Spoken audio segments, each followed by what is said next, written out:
Hello, everyone, and welcome back to the Fight Me Bro betting show. This week, we're going to be breaking down UFC Fight Night, Curtis Blaydes versus, is it Alexander Volkov. Volkov? I never know if I should say Alexei or Alexander. I get him and Alexei Oleinik mixed up all the time, and they're nowhere They look, like each I other. was gonna say they look nothing alike. That But is the for names sure fuck me up. racist.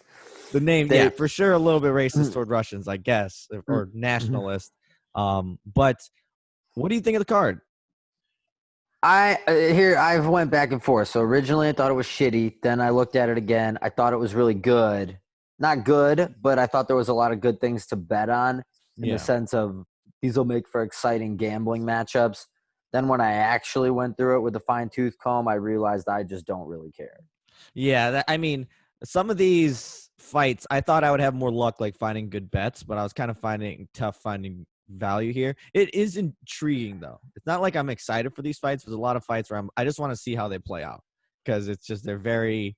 I don't know how But to so explain them. that's kind of how I thought about it. Yeah. Like one, I'll just lead with this. Mhm. It's not even on my card, but this is a perfect example of it. Kind of sums up how I feel about all these fights. I know Clay Guida's old and over the hill. Bobby Green obviously didn't pan out to be who we thought he was going to be. But I was looking at that fight and I thought the exact same thing that you just said right there. I was like, I'm kind of curious to see how this pans out, and just from an aesthetic point of view.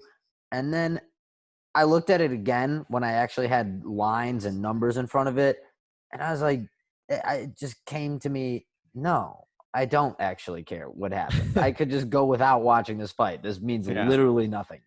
Well, So speaking of that fight, that's my first pick. And you'll find a common theme. You'll find a common theme throughout this card. I think this is my least confident, and we keep saying that, despite doing okay. I think I did all right last week. I speak for yourself, bro. 100% last week. Okay, So I but I'm saying in my batted a confidence thousand. level, I fucking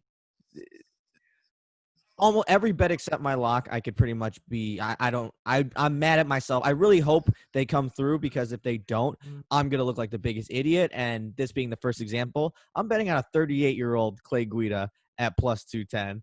I know, We're value hunting early. but like it's not like Bobby Green is. I mean, he's significantly younger at 33, but like he's like 2-7 in his last 9. It's something very bad. So Like, is Clay Guida. no, Clay Guida's been a little bit bad. I mean, What he's is been he? a little Oh, bit three more and back and six. forth. Sorry. He's got a couple bad, like the Jim Miller first round loss, but I'm like, all right, but these aren't necessarily showing he's getting KO'd yet. Like, so I'm not gonna try to sway you off your first pick, but yeah. I'm just saying I'm pretty sure Clay Guida's only win since 2017 is against BJ Penn. Hey man, that says a lot. A win against hey, former champ. All right, I'll Yo, take that any day. He's still beating former champs. It's like when Adesanya beat Anderson Silva. It's like, okay, you have to same get through fighter, the yeah, same exactly. fighter as he Same was 10 same years tier ago. of fighter, I would say. So that's my first pick at plus 210 there. No, yeah. Okay. Wow. Dogs coming out early. Yep. So I have got my first pick is going to be Courtney Casey over Jillian Robertson because I have watched uh, Jillian Robertson fight before, and I watched. This is some horrible MMA math for you guys, but I've seen her attempt to take down Macy Barber and fail miserably, and then I've seen Roxanne Modafferi take down Macy Barber without a problem. So that alone, plus again, I don't think Courtney. I do think she lost the Angela Hill fight. That was a loss, even though Yeah. she did win that one. But I don't think she's necessarily like. I think she got robbed in the Michelle Waterson fight, and her last fight against that Romero Belichick, she did get taken down, but she just very active off her back. Mm-hmm. Snags up the armbar, good to go, and she's big as fuck for 115. So with Jillian Robertson not being a power wrestler, I don't have enough faith in Roberts wrestling to get down to the ground, and she looked. I don't want to be mean, but awful standing against Macy Barber. And I get that people tend to look that way when Macy Barber's just throwing Yeah. the Randy Johnson fastball every Mm-hmm. punch. And, Macy Barber does hit hard if she does one thing well. But I think Courtney Casey's going to be too big. Strikes do too much damage. And I don't think that Roberts is going to be able to consistently take her down and hold her down. And she's an underdog, minus 105. I think Roberts was minus 115. I couldn't. Yeah. The only line that I couldn't believe more than this is my lock, if that gives any indication what that is. But I think that we got a nice, like this one I'm going live on. I feel good about Courtney Casey, even though she's trending with the Art of Warrior record. I think that if they keep giving her girls, she's like very close to the art. It's like 9-7. I know. Wait, and I'm saying she's had a lot of split decisions, and it's like I feel like she's on the wrong end of those. And girls at that Mara Romero Bella level, at this Jillian Roberts level, I think that now she's getting up. She's 33-ish, and at 115, that's a hell of a cut for a chick like her. But I think we've got like 2 years. If they're going to give Courtney Casey girls that are at this tier, I feel good about betting on Courtney Casey at that price. No, see, this was another one where I clicked to see the odds. I'm like, I think I'm going to take this. I'm probably going to pick a side in this one. And then I'm like, I backed out. I just couldn't. I started convincing myself either way. And I'm like, okay. I looked at the 9-7 record and was like, it's hard to bet here. But like you said, at a dog. So we'll see where I end up on game day. But you did mention a girl fighter in there that is involved in my next bet, which is the Roxanne Modafferi versus Lauren Murphy bet. Like I said, the common theme is I hate all these bets, and I'm going with Roxanne Modafferi here at minus 115 as the favorite. Yeah. Couple reasons. One, looking up Lauren Murphy's win and her last win against Andrea KGB Lee, very impressive. Shows that, like, because I remember thinking, I'm like, is Lauren Murphy kind of like when was that fight? That was the Abu Dhabi. Oh, okay. Where Andrea KGB Lee gassed out after like a round and a half. And I think Lauren Murphy not take that long.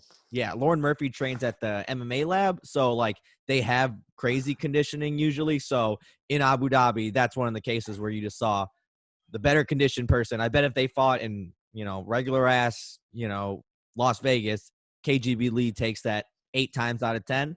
But so you have to take that in consideration. And Roxanne Modafferi, she's fucking looked good, man. Like this is one of the ones you have to like ignore the record and just go on the fighter, because she's like 16-10 or something like that. Not great, but she's got some pretty solid wins in her last 3 fights. This is the first time I'm ever betting on Roxanne Modafferi. Literally ever. Every single time I bet against her too. So again, this is like logic tells you stick with the strategy until it pays off, but this is just one of them. I'm switching back. So Roxanne Modafferi minus 115. God damn, I hope this one will really sting. If I lose any of them and I bet on Roxanne and she loses, this is going to hurt the most for the night. I feel like this will be the one that you end up losing too. Yeah, I know.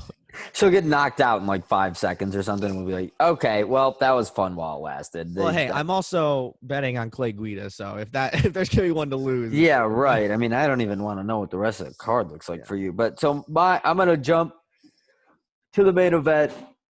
We haven't had one of these in a while, and I'm feeling myself. I've been stroking over the last few weeks, so we got a daily double for the first time in months.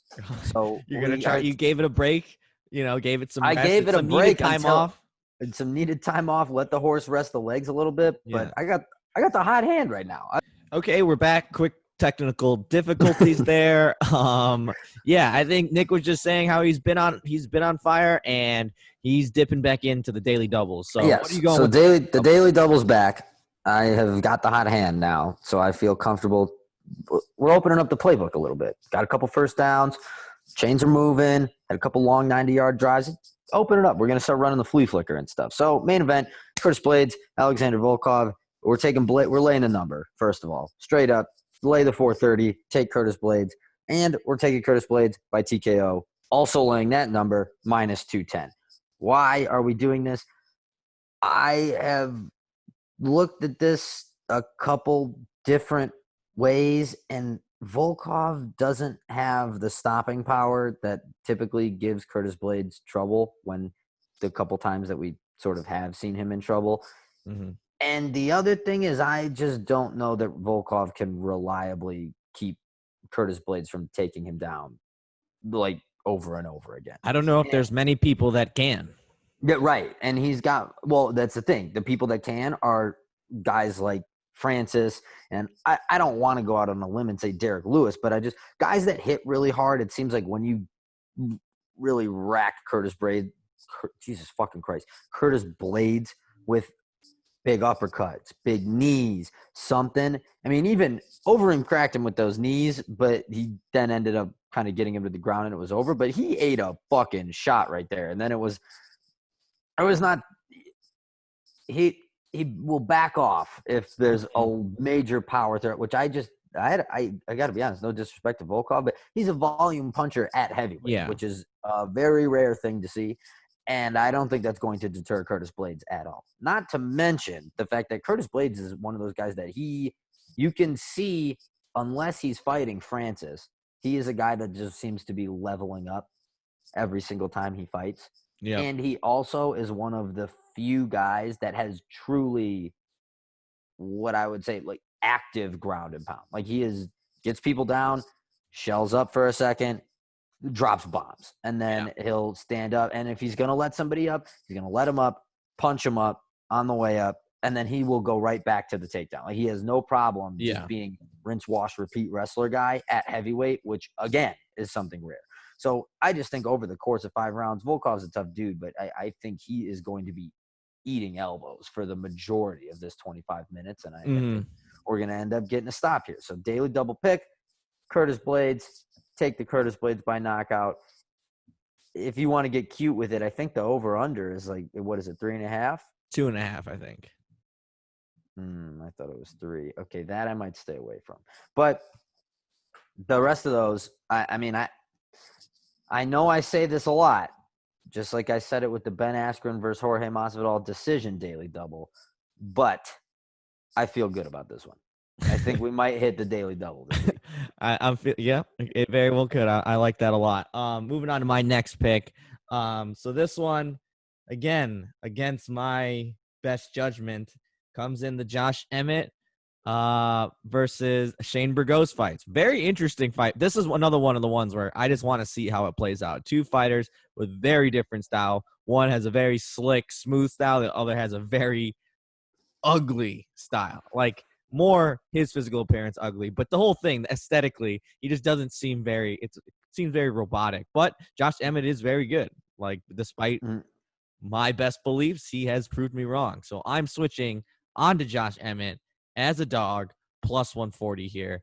140? I saw it at 125. No, when I just checked, I saw it at 140. Which honestly, like, Josh Emmett, who is he besides Jeremy Stevens, who broke his fucking face? Who has he lost to recently? Not many people. Yeah, exactly. Winning a lot. And I think Shane Burgos is good. I just don't know if he is as good as Josh Emmett, is a quick, easy way to put it. I think Josh Emmett's going to find a way to hurt him, and Shane Burgos does eat some punches, and Josh Emmett hits really fucking hard. And, Calvillo just won. Calvillo's not with Alpha Male anymore. I was going to say, Well, Cody Garbrandt just won. Alpha Male's on a hot streak, man. It's official. I mean, Josh Emmett has won 4 out of his last 5. Exactly. That's dating back to 2017. 3 of those are knockouts. But he had a Michael long Johnson, break. Mirsad Bektik, and Ricardo Lamas. And then the last guy that he did not knock out was Felipe Arantes. Didn't he knock out? Yeah, the Michael Johnson fight. He was getting his ass kicked. Well, he was losing the fight and then just fucking deaded him in the 3rd. That was kind of sick. Going with the gargoyle here. Hopefully, we get a glimpse of his wife. Never mind seeing her. Plus 140. Again, if all of these 3 are losses, I'm going to be so mad because Matt from a year ago probably would have taken the exact opposite picks. But Matt from a year ago was losing a lot of bets. So we've turned a new page. So that's your pick. That's my lock. So I guess it's 140. I don't even understand how Josh Emmett's an underdog in this fight. I literally looked at this and I had to once again, the same way that I had. What fight did I just have to do this with recently? It might have been Calvillo. Wasn't Jessica I the favorite there? Chokagian? Yes, that one. Okay. Yeah. I had refreshed the page like 5 times. I'm like, I cannot believe that Josh Emmett is an underdog here. The quality of opponent, I know this is MMA math. I'm using a lot of MMA math this card, but really, I'm not going to eventually, but just face value, Shane Burgos has beat Makwan Amirkhani and Cub Swanson. Those are his 2 most recent wins. Okay, then he beat Kurt Hollabaugh, who gives a fuck, and lost to Calvin Kattar, which we Statement obviously loss to Calvin Kattar. Yeah, I think statement most loss people. to Calvin Kattar. Yeah, but and like you said, he's slick and stuff. But is it hard to look slick on the feet against Makwan Amirkhani? Like that guy, he's all ground. And I know he took 5 years off to be a professional boxer or whatever, but he came back and looked pretty shit at boxing. Like I don't know what his deal was, but bro, you didn't get that much better. And then Cub Swanson's like 90. So it's hard to put a lot of, I know it's Cub Swanson and we gave Shane Burgos the, hey, here's your aging veteran to get a name treatment, which, hey, that's the way that MMA works. I'm just saying, me personally, I'm not putting a lot of stock in it. Now, we couple that with the fact that while slick, Shane Burgos loves to just get in the pocket and sling. Like that's his, he's going to throw mostly hands, not a lot of kicks coming. He wants to get into range and box. He wants to be in boxing range the whole time. Yeah. One thing I'm wholesomely confident in is Josh Emmett is faster, stronger, and just basically a better athlete than Shane Burgos. And so Josh Emmett clearly hits like a fucking truck. Yeah. And so I'm assuming at 2 to 3 points in this fight, Burgos is going to eat a absolute haymaker. And whether it be the left hook, the check right hook, or whatever. Yeah, Emmett's southpaw, and then he right? No, I don't know. Am I wrong in that? I literally just watched this dude fight for like fucking 20 minutes, and I forgot. Whatever. The point is, he's got straight up stopping power, and Burgos is going to be in the range, not just going to be in. He is going to prefer to be in the range of said stopping power. And I got to be honest, I think Shane Burgos is this one. I wouldn't hate taking the TKO line on this one, but I'm just going to take Emmett straight up. But I don't hate if you want to get crazy and take Josh Emmett by TKO. I'm sure you get a nice pretty penny on that line as well. I sometimes wonder like how much of Shane Burgos's style, like his style points makes his boxing look so much more slick, but he eats a lot of, he does good head movement and he kind of, has some good body movement, but like he eats a lot of punches. So it's like, okay, that looks cool and all, but you're still just like leaving your head out there and get hit. Yeah. He always seems like he's in these, I don't want to call him like Tony Ferguson bloody wars, but he's always seeming at some point or another in his fights, it almost always seems like we are exchanging back and forth right now. It's like, I go, then you go. I go, then you go. And it's like, okay, he like lets the guy kind of tee off on him a little bit, catches a breath, and then he goes off for a little bit. And it's like back and forth until the guy figures out how to like start preventing those, because he kind of comes at you with the same stuff. But I mean, I like Burgos, but I just don't think, like you said, I think Josh, like everything points to Josh Emmett here. So I'd be kind of surprised if Burgos pull it off. Plus, which this isn't going to happen because of Josh Emmett, but if he really wanted to, Josh Emmett could probably just shoot doubles and win a decision. That too, and which but, he's not going to do that because through the course of Josh Emmett's last 7 fights, he has proven that he wants to just take people's heads off. Yeah. But if he wanted to, something tells me that Shane Burgos is not stopping the caliber wrestler that Josh Emmett is. Same. Yeah, I might look into the TKO line too. That's not a bad bet. On to my lock of the week. You already had it on there. Actually, exactly. Lay the number. I saw it at 430 for Curtis Blaydes, and then plus 210 or minus 210 for TKO, which is kind of ridiculous. That's like a high favorite. He's going to finish him. But like Curtis Blaydes even tweeted out yesterday saying, and I know you can only take tweets with a grain of salt, but being like, just let you know, I'm not planning to have a 5-round war here. I'm going to fucking like beat the shit out of this guy. Like I want to end this. This is a UFC keep your stars fed fight.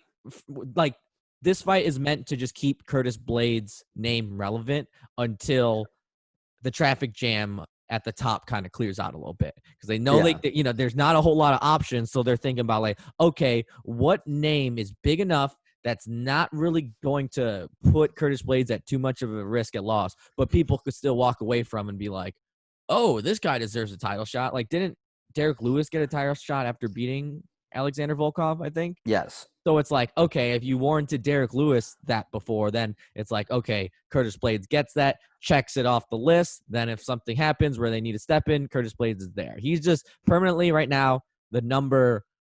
There's a love triangle at the top right now of the three, and he's like the fourth guy just on the outside. So Yeah. just keeping him fed, keeping his belly rubbed. He's on the exercise bike right now. He's just got to stay on the bike, keep warm, keep the warm up on. You're going to get called into the game soon enough. Exactly. So this, I think he'll go out, and he knows that too. So he's not going to like, it would almost be like, I just don't see very much risk here. Like you said, he's not a power puncher. Volkov does some pretty good things on the feet, but Curtis Blaydes is smart enough and like confident enough in his wrestling that it's almost like if you can take him down and beat the shit out of him on the ground, why would you take the risk of like exchanging with people, especially at heavyweight? So, and even again to that point, what the fight that you would imagine, right? It's fighting, anything can happen. So whatever, Volkov might head kick him in the first round. Who fucking knows? But the fight that you would need to imagine Volkov would need to have to win this seems highly unlikely. Yeah, like him winning a 5-round kickboxing match on points where there's no takedowns, it seems unlikely to me. Or like I could see him maybe like stunning Curtis Blaydes on the feet, but even so, it's like you have to knock Curtis Blaydes out because like we've seen before, he gets stunned, he can default to his default stunned wrestling is still leaps and bounds ahead of everyone's wrestling defense. So when he gets hurt, it's just like Francis. Everyone that's not Francis. Yeah, exactly. Because he hurts you so bad, it's like you don't know. You're dead. Right up is down. Like it pretty much makes you like freshman or JV team wrestler because he hits you that hard. So yeah, no, I like. I mean, if Curtis, this is another Alex Smith situation. Or Anthony Smith. I always say Alex Smith. Where I think I might game day go Curtis Blaydes for 430, Curtis Blaydes for 210, under 2.5 rounds, and just go all in. And then if he loses by decision, I kill myself. Yeah, I'm just gonna kill myself. I'll join you in Florida, man, because I'll start skipping states to get away. Dude, the speaking of kill yourself. This actually isn't funny. I just probably shouldn't bring it up. But somebody on Wall Street bets like that. Someone's like, "Wow, he went full autist." And there was a guy that I guess he's like 20 years old. He lost he somehow unlocked his account to trade on margin, and he's like 20 years old, and he ended up owing like $800,000 and killed himself. How the fuck did he get like approved to even put that much at risk? Well, yeah, Robinhood is under some serious fire right now, but that basically would be like if you had about $1,000 of available capital and then your bookie let you bet 100,000 on Curtis Blaydes and he lost by decision, that's more or less the equivalent of what happened. Again, not funny, but it just was how you were saying skipping town. And if I'm in that kid's spot, I'd be like, hey man, I took a shot downfield. I'm 20. I'm pretty much still a kid. I got no money anyways. Good luck getting that $800K. Now we'll see how that works in the future, but at least it could be if he had like a wife and kids and a house and things to actually get like. Dude, he's dead. He committed suicide. Oh, there is no future for him. That's why I said it's not funny. I didn't know he killed himself part. I thought he was. Oh, well. Yeah, no, he's fucking dead. Everything I said, then yeah. Thoughts and prayers. R.I.P. It's from Naperville too. Oh wow! So right around here, shit, crazy stuff. But yeah, don't gamble on margin, kids. Yeah, gamble on fights. And after, well, no, I'm saying just margin at all. The money you have in your pocket is what you can gamble with. Do not be loaning money to gamble money.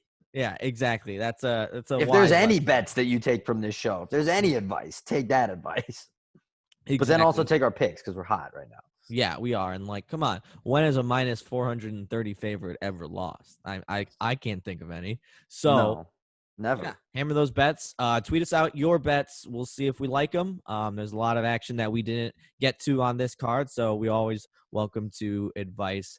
You can find me at Broliva. You can find Nick at _ a guy and a gi, and you can find us at Below the Belt MMA. Until next week, peace out, guys.